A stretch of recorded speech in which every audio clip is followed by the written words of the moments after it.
Coming up on Global Business, festival spending. We continue to track the surge in retail and tourism consumption in China as the country marks day 5 of an 8-day holiday break.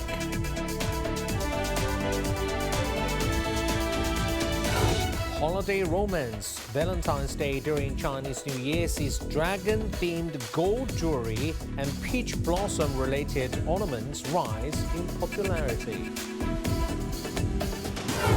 And steady prices. British inflation unexpectedly held steady at 4% in January, offering relief for the Bank of England and Prime Minister Rishi Sunak.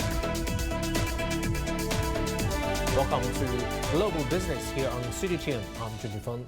Today is the 5th day of the Chinese New Year and festivities are in full swing across the country.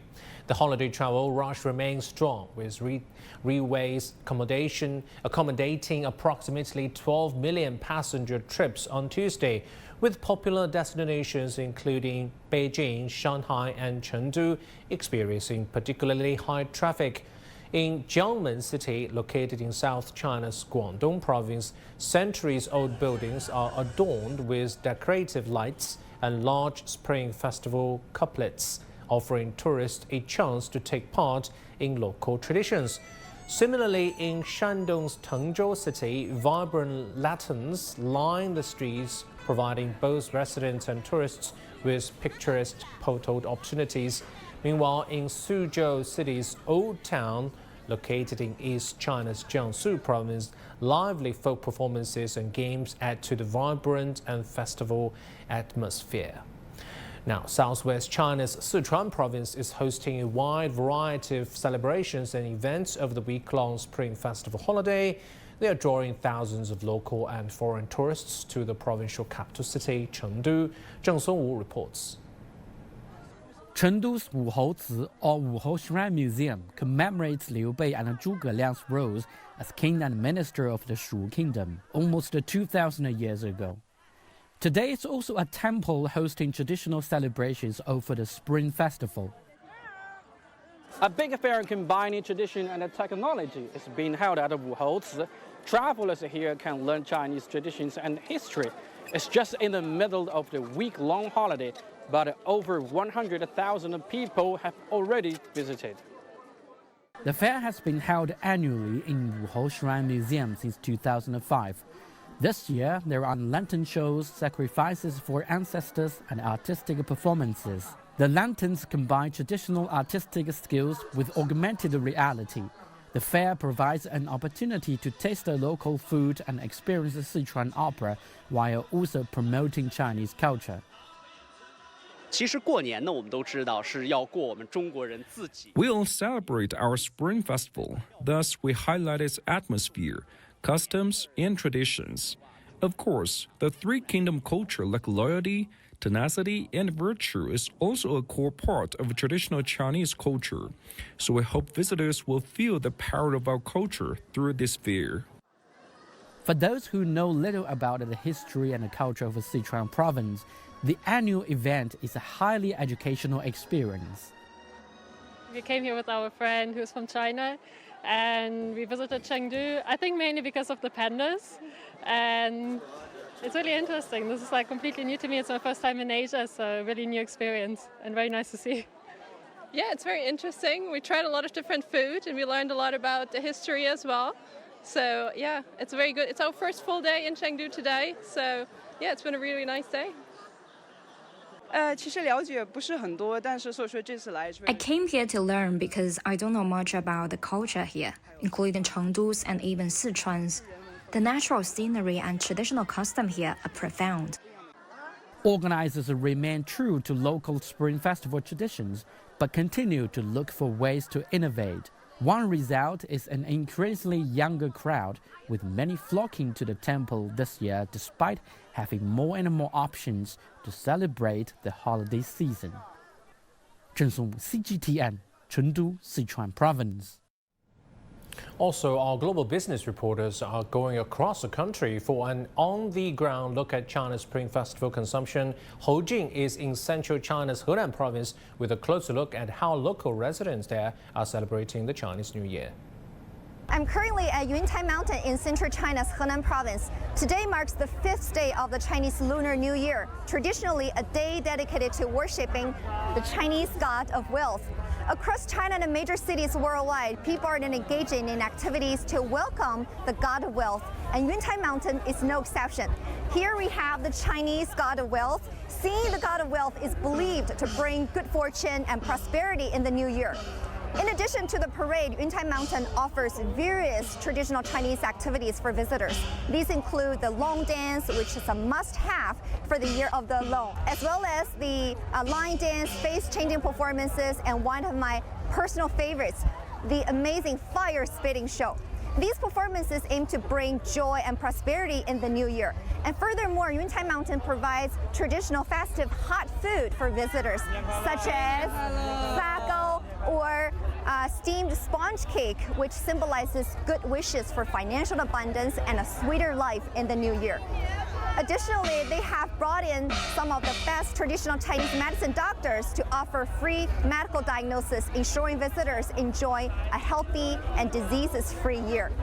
Data collected shows that Yuntai Mountain receives a total of 160,000 domestic tourists in the first 4 days of the Spring Festival, marking a 48% increase compared to the same period in 2023. Among these tourists, 60% are from outside the provinces, mainly from provinces and cities like Shandong, Shanxi, Anhui, Beijing, Tianjin, as well as the city in the Yangtze River Delta and Pearl River Delta. Furthermore, over 80% of the visitors are young people in the 20s, 30s, and 40s. As you can see, this is the top performer in the Chinese test. And Henan province holds great significance in the Chinese culture, and in recent years, it has gained popularity among young people due to its rich cultural activities and programs. There is a growing trend of prioritizing joyful experiences such as travel and performances over material consumption during festive holidays. The concept of emotional value is increasingly emphasized in various scenarios. What a euphoric atmosphere there. Now, as the second largest economy in the world, China is a crucial driver of the global economy, especially during the Spring Festival holiday when people focus on travel and shopping. According to the National Immigration Office, daily passenger entries and exits at China's border checkpoints are expected to reach an average of 1.8 million during the holiday. That's up 330% compared with the same period last year and close to pre-pandemic levels. Meanwhile, as younger generations begin to have the spending power to celebrate the new year, sales of imported foods are surging. The most popular choices are Boston lobsters from America, salmon fish from Australia, and cherries from Chile. Some analysts say the Chinese New Year holidays has extended the Christmas shopping season by about 1 month. On Long Island, just outside of New York City, one annual school event had a special guest of honor this year, renowned Chinese artist Cao Jun. His work is being showcased in Mahasset, home to an ever-growing Asian American community, proudly celebrating their heritage. Sally Patterson reports. From the walls of Christie's auction house in Hong Kong to a New York high school. Someday I need this piece in my home. Cao Jun's work fuses Chinese classical techniques in calligraphy with Western modernism. And here at Manhasset Secondary School, his intricate paintings take pride of place at this year's Chinese Lunar New Year celebrations. I believe that sharing my work with these young people, to these children, to high school students, is a crucial factor in strengthening cultural exchange between China and the United States. I am delighted to be a part of it. The Asian American population is swelling in New York State. Census figures show it grew by more than 37% between 2010 and 2020. Christine Liu is the first Asian American member to be elected to the North Hempstead Town Council. In Nassau County, we're about 28%, almost 30% Asian American. So to be able to represent this community as well as throughout the town in my district, I am very proud and I'm very thankful for the support. Local lawmakers here say the area's multicultural makeup is what makes it so special.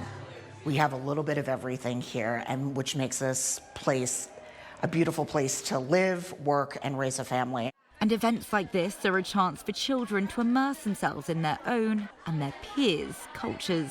Celebrating their traditions is one of the most important things they can do to feel included and to share with everyone else. Fostering that inclusive environment is something school leaders here take seriously. We partner with the Chinese American Association of North Hempstead to celebrate Chinese culture and heritage and to really let our Chinese students know that they belong here and that they're connected to our school environment. We're one big community, and it's important to recognize all of our different traditions, our religions, and what really makes us all Manhasset. Organisers say through art, music and dance, children can connect with their identities in a meaningful and fun way. I think it's very important for them to know their heritage and be proud of the culture. So if ever that anti-Asian crime ever happens to them or they're being bullied, they can stand up and be confident and proud of their culture. To bring in the new year, it's customary to wish prosperity, health and good luck to loved ones. Events like this are an opportunity to get creative, learn new skills and show off some old ones, passing on these traditions to younger generations. And for me, happiness. A one-on-one calligraphy lesson from the master himself. Sally Patterson, CGTN, Manhasset, New York.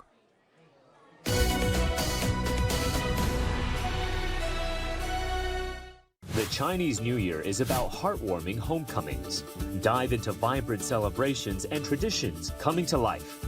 Discover the allure of Long-inspired art. Savor festive flavors of reunion. Seeing blockbusters become part of cherished memories. The thrill of winter sports offer a unique festive gateway.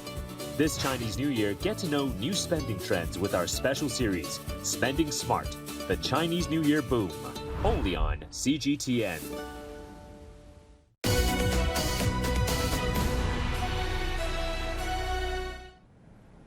Today is Valentine's Day, don't forget, and romance is in the air.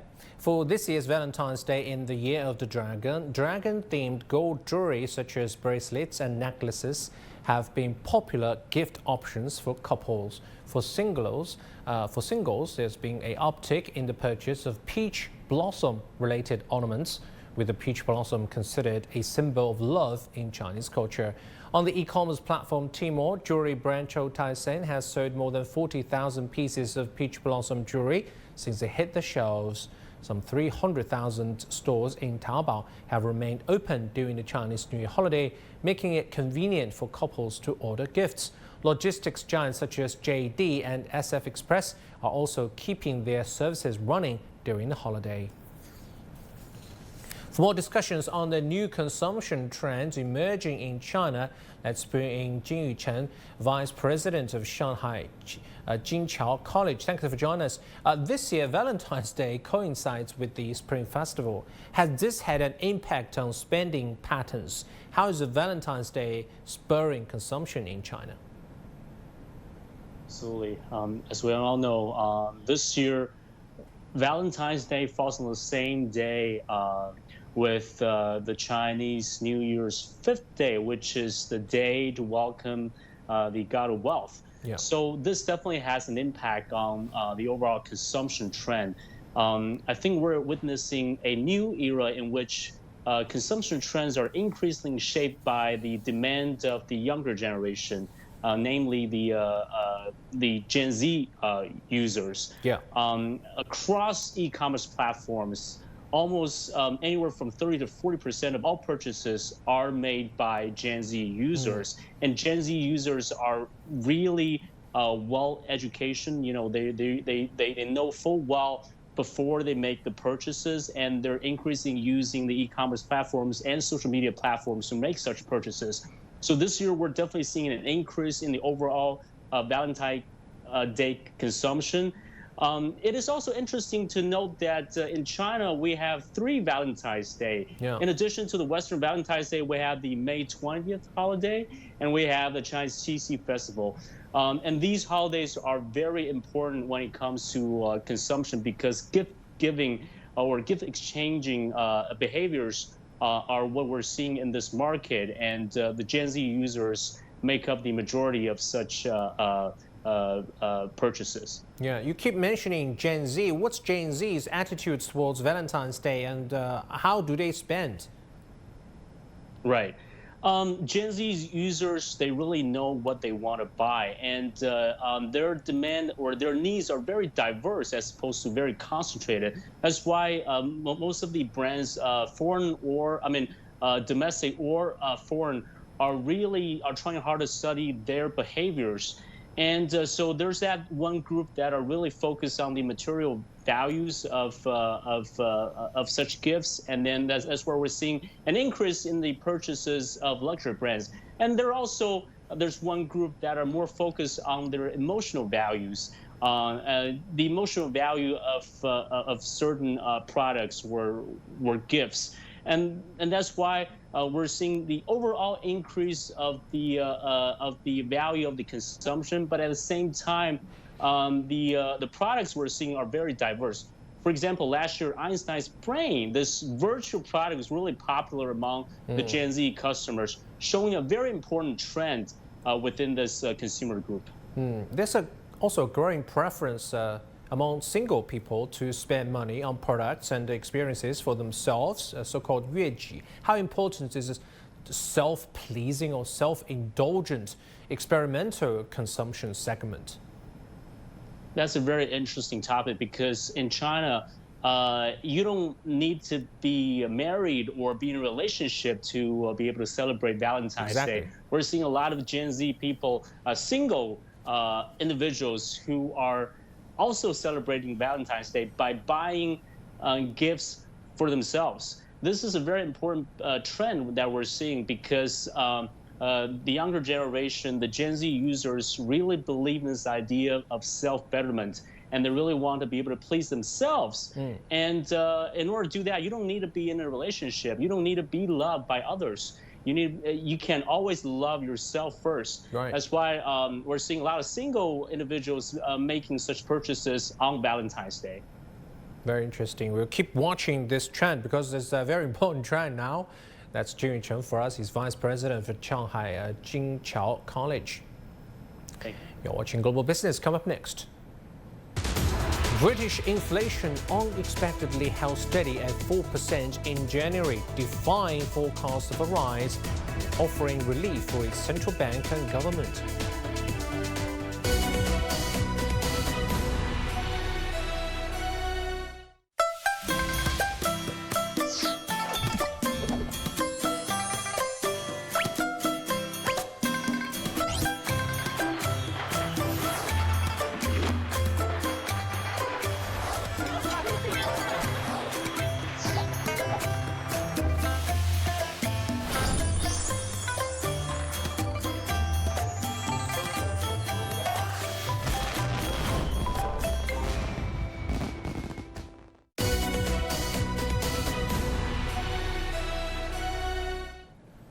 UK consumer prices rose at the annual rate of 4% in January, less than expected, but still double the central bank's target of 2%. Easing price pressures have prompted markets to pricing a potential rate cut in June, as a sizable fall in energy bills in Britain is anticipated in April.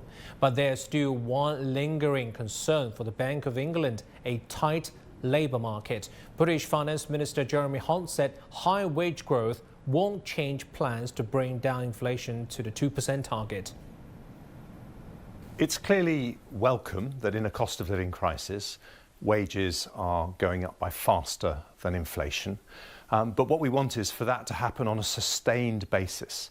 And that means getting inflation lower than it is today. It's still too high at 4%. We need it to be back down at 2%. And then we can be confident that as wages grow, it won't be inflationary. And that's why we need to stick to our plan. Hungarian farmers say they have struggled to survive since the European Union removed import tariffs for Ukraine 2 years ago. The decision led to an influx of Ukrainian agricultural goods, which farmers in the bloc say has impacted their bottom line. Now the EU plans to extend this duty-free trade. Pablo Gutierrez reports from Budapest. Farmers across Hungary are gearing up for another season of financial setbacks. They say the surge of Ukrainian agricultural goods into the European Union has put many farms on the brink of bankruptcy. We've been on life support since the EU opened the floodgates. Instead of delivering the final blow, they should extend a helping hand to bring us back to life. Laszlo Kovacs has been farming wheat, sunflower, and rapeseed for almost 30 years. Right now, it's tough. We're not making much profit, just losses. Food prices are rising, but we are not seeing any gains. When Russia blockaded Ukrainian ports, Ukraine had to send more wheat and maize overland into Europe. To help Ukraine, the EU slashed border duties, causing prices to drop, which added to challenges for struggling farmers already facing higher production costs. Hungarian farmers have seen their costs increase significantly over the last 2 years. Before the Ukraine conflict, a ton of grain would sell for around $3,200, but now it's half of that. Meanwhile, their costs like fuel, fertilizers, and wages have increased. Hungarian farmers have been unhappy with the EU's trade deal with Ukraine, which began in June of 2022 and was extended in 2023. To address their concerns, Brussels imposed temporary limits on some agricultural products in 2023.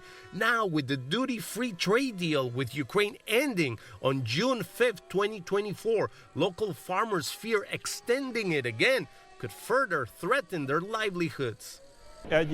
We need financial assistance to offset the significant losses from last year, which amounted to a $300 per acre loss. We hope that next year subsidies will provide some relief. However, the EU has not proposed any financial support yet. We've noticed that Hungary has often been excluded from receiving funds.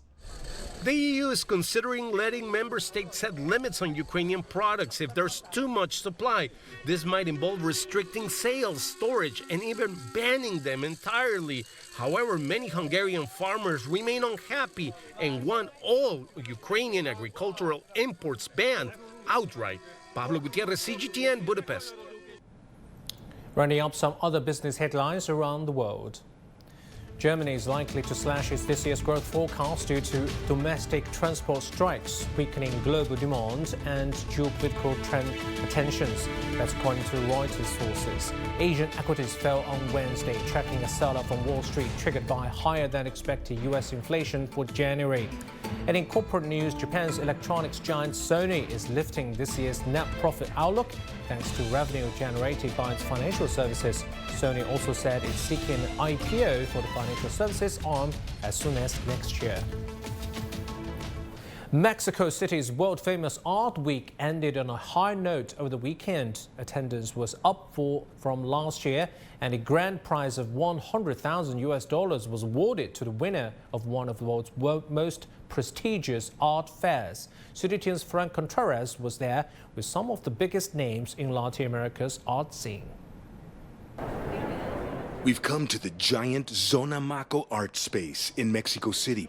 This year, it features pieces from 25 countries around the world and more than 200 leading galleries representing all major continents.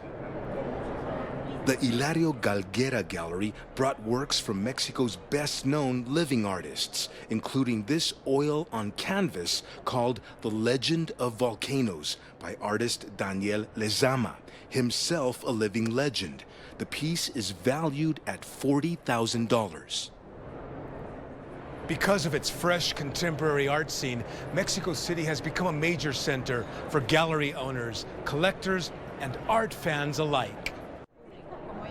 Cuban-born Direlia Lasso is the artistic director responsible for bringing together untold millions of dollars worth of fine art into this one space. She says Art Week launches careers for upcoming Latin American artists. Here we receive curators from international art fairs. They come from top art institutions and they can see firsthand what is happening with Latin American art. From this will come other art expositions that will be shown in other countries in the coming years.